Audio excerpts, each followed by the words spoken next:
महाराष्ट्रातील प्रत्येक बातमी सर्वात पहिल्यांदा तुमच्या मोबाईलवर पोहोचण्यासाठी द महाराष्ट्र न्यूज चॅनलला सबस्क्राईब करा। 12 जुलै 2024 रोजी आपल्या शाळेमध्ये इयत्ता 10वी आणि 12वीला मार्च महिन्यामध्ये जे विद्यार्थी नापास झालेले असतात तर त्या विद्यार्थ्यांना पुन्हा एकदा परीक्षा देण्याची संधी SSC बोर्ड देत असतं। तर त्यासाठी आपल्या शाळेमध्ये एक रूम त्या व्यवस्थापनासाठी किंवा त्या उत्तरपत्रिका प्रश्नपत्रिका ठेवण्यासाठी म्हणून एक रूम दिलेली आहे। तर ती रूम साधारण परीक्षा होईपर्यंत म्हणजे एक महिनाभर SSC बोर्ड यांच्या ताब्यात असते। रोज गटशिक्षणाधिकारी पोलीस तिथे सील करत असतात त्या रूमला आणि त्याचबरोबर त्या ज्या उत्तरपत्रिका आणि प्रश्नपत्रिका आहेत त्या मोठ्या मोठ्या पेट्यामध्ये येतात आणि त्या पेट्यामध्ये आल्यामुळं आणि पोलीस दिसल्यामुळं जो काही विद्यार्थ्यांचा पालकांचा गैरसमज झालेला असेल तर तो दूर व्हावा म्हणून आपण ही पत्रकार परिषद घेत आहोत। तर यामध्ये प्रत्यक्ष वास्तव असं आहे की दरवर्षी आपण ही रूम SSC बोर्डासाठी देत असतो आणि त्याचबरोबर ही रूम मार्च महिन्याच्या परीक्षेसाठी पण देतो 2 महिने आणि आता जुलैमध्ये पण देत असतो। परंतु काही विद्यार्थ्यांनी म्हणा किंवा काही पालकांनी ही जी बातमी पसरवलेली आहे ती पूर्णपणे चुकीची आहे आणि मी या गोष्टीचा निषेध करतो की एवढ्या नामांकित शाळेमध्ये अशी जर घटना घडत असेल आणि अशी जर अफवा सगळीकडं आली असेल याच्याबद्दलची तर ती खरोखरच निंदनीय आहे। वास्तव असं आहे की जो वर्ग आपण SSC बोर्डासाठी दिलेला होता त्याच वर्गातले विद्यार्थी दुसऱ्या दिवशी म्हणजे शनिवारी 13 तारखेला पुरंदर किल्ल्यावर वन विभागाच्या माध्यमातून तिथे गेलेले होते आणि त्याचबरोबर त्यांची जेवणाची व्यवस्था जी आहे ती आपल्या वाघडोंगराची तिथे केलेली होती।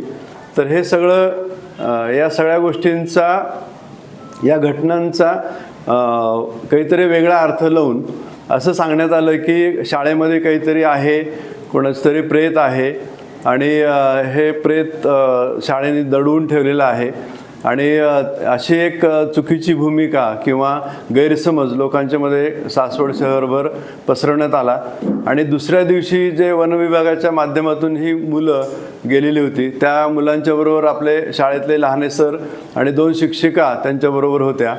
तर हा सगळा प्रोग्राम जो होता तो अगोदर ठरलेलाच होता, परंतु त्या घटनेशी याच्याशी लिंक लावून लोकांनी किंवा विद्यार्थ्यांनी पालकांनी गावातल्या काही शाळेला विरोध असणाऱ्या किंवा शाळेबद्दल काही वाईट भावना असणाऱ्या लोकांनी हा गैरसमज पसरवल्याचा अंदाज आहे किंवा पसरवलेला आहे। तर आत्ता आपण हा जो पसरवलेला गैरसमज आहे याच्याबद्दल आपण ज्या वर्तमानपत्रातून बातमी आलेली आहे तर त्या बातमी देणाऱ्याचा मी शाळा म्हणून महाराष्ट्र सोसायटी म्हणून त्याचा निषेध करतो आणि त्याचबरोबर त्यांच्यावर पोलीस कारवाई आपण करणार आहोत। योग्य ती कारवाई त्यांच्यावर केली जाईल याची आपण निश्चितपणे गांभीर्याने याची दखल घेतलेली आहे। गेली 8 दिवसापासून ह्या अफवा पसरते, शाळेने इतक्या उशिरा का खुलासा केला, अगोदर हा खुलासा का केला गेला नाही? हां, आता ही जी गोष्ट आहे ती अगोदर पालकांच्याकडे गेली, पालकांच्याकडून काही शिक्षकांच्याकडे ही बातमी आली, शिक्षकांच्याकडून माझ्यापर्यंत बातमी आली। शुक्रवारी ही घटना घडली। 13 तारखेला आपण WhatsApp ग्रुपवर विद्यार्थ्यांच्या आणि शिक्षकांच्या म्हणजे वर्गाच्या आपल्याकडे शाळेमध्ये WhatsApp ग्रुप आहेत तर त्या WhatsApp ग्रुपवर आपण शनिवारी टाकायला सांगितली आणि रविवारी सगळ्या पालकांना ही बातमी कळाली की हे जे आपल्या शाळेमध्ये चाललेलं आहे ते सगळं खोटं आहे आणि त्याच्यामध्ये कुठलाही रूमर्स किंवा अफवा याचा मी मुद्दाम उल्लेख केला नाही, कारण जी गोष्ट एखादी घडलेलीच नाही तर त्याच्याबद्दल बोलायचं काही कारणच नाही।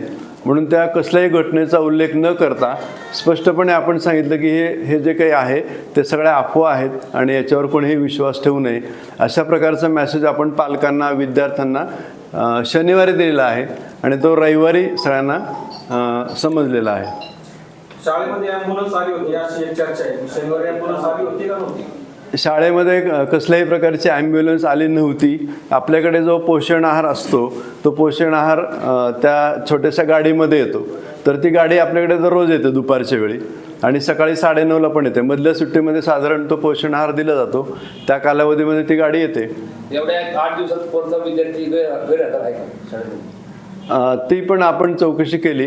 काल खरं तर पोलीस स्टेशन म्हणजे SP आलेले होते, DYSP आलेले होते आणि त्याचबरोबर इथले स्थानिक पोलीस प्रशासन पण इथे शाळेमध्ये येऊन गेलेलं आहे आणि त्यांनी इथे पूर्णपणे चौकशी केली. शिक्षणाधिकारी बोलवले इथे आपण, गवळे सर बोलवले. त्यांनी ते कुलूप उघडलं. त्यानंतर कपाटं बघितली, सगळी पेट्या बघितल्या. त्यांनी सगळं व्हिडिओ शूटिंग त्याचं केलेलं आहे पोलिसांनी येऊन आणि त्यांनी पण व्यवस्थित दखल घेतलेली आहे आणि त्यांच्या पण असं लक्षात आलेलं आहे की या रूममध्ये आता काहीही नाही. त्यांनी बारकाईने सगळीकडं व्हिडिओ शूटिंग केलं आणि त्यांना आम्ही दाखवून दिले की आपल्याकडे आता काही नाही आहे. मग पुन्हा याच्याशिवाय एक गोष्ट अजून तुम्हाला सांगायची आहे की पोलीस जो पहारा आहे, कस्टडी म्हणजे इयत्ता 10वीच्या प्रश्नपत्रिका आणि उत्तरपत्रिका तालुक्याच्या आपल्या शाळेत आहेत. आता हे खरं तर डिक्लेअर करायची गोष्ट नाही आहे, परंतु पोलीस पहारा इथे कशासाठी असतो 24 तास, तर त्या प्रश्नपत्रिका लीक होऊ नयेत किंवा काही प्रॉब्लेम येऊ नये म्हणून त्या प्रश्नपत्रिका असतात. म्हणून त्यासाठी ऑलरेडी तिथे पोलीस आहेत 24 तास, त्यांचा पहारा आहे. त्यांच्या सहीने ते खोली उघडली जाते आणि बंद केली जाते. शिक्षणाधिकाऱ्यांच्या सहीने ती खोली उघडली जाते आणि बंद केली जाते. मग असं असताना जर अफवा पसरत असतील तर ते अक्षरशः दुर्दैवच आहे म्हणायचं. सर 7 दिवस झाले अफवा पसरत आहे, 7-8 दिवस झाले. तर यामध्ये कुठला विद्यार्थी असा गैरहजर तुम्हाला आढळला का? खोटं सांगा. हां, मग काल मी तुम्हाला सांगितलं की काल ते जे पोलीस प्रशासन आलेले होते इथे, तर त्यांना आम्ही कॅटलॉग दाखवले. त्या कॅटलॉगवरच्या त्यांनी अगोदर आम्हाला एक नाव सांगितलं कुठलं तरी, ते आता मला नाव आठवत नाही आहे. मग त्या नावाची मुलगी होती असं सांगितलं. मग ते आम्ही कॅटलॉगमध्ये बघितलं तर ती नावाची मुलगी शाळेतच नाही, कुठल्याच इयत्तेत नाही आहे. पवार असं आडनाव आहे आणि नाव काहीतरी वेगळं आहे. तर ती मुलगी आपल्याकडे नाही आहे आणि त्यांनी हे पण बघितलं की कुठल्याही प्रकारची गैरहजेरी आपल्याकडे नाही आहे. म्हणजे रेग्युलर विद्यार्थी येतात दररोज शाळेत. जर अशी घटना घडली असती तर पालकांनी चौकशी केली असती, पोलिसांनी चौकशी केली असती, विद्यार्थी घाबरले असते, विद्यार्थ्यांची गैरहजेरी वाढली असती, अशा सगळ्या घटना घडल्या असत्या. परंतु सगळ्यांना माहिती आहे म्हणजे शाळेच्या प्रशासनाने सुद्धा विद्यार्थी गैरहजर नाही. हां, कुठल्याही प्रकारची गैरहजेरी असे लक्षात आलेली नाही आहे.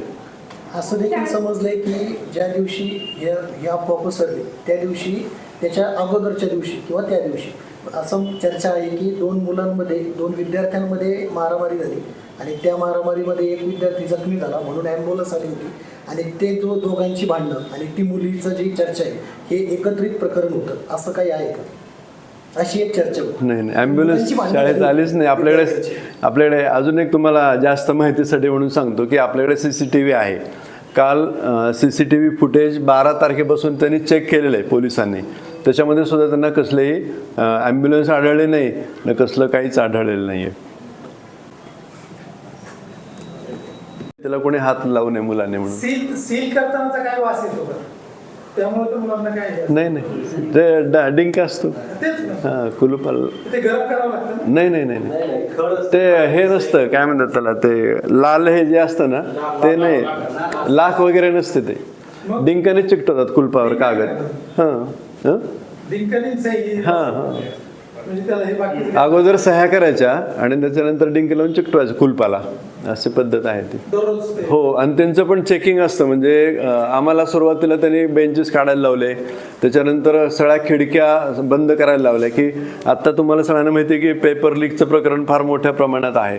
तर अशा कोणत्या गोष्टी होऊ नयेत म्हणून पोलीस अधिकारी, शिक्षणाधिकारी हे सगळं अगोदर चेक करून जातात की ही खोली आपल्याला ठेवायसाठी सुरक्षित आहे का.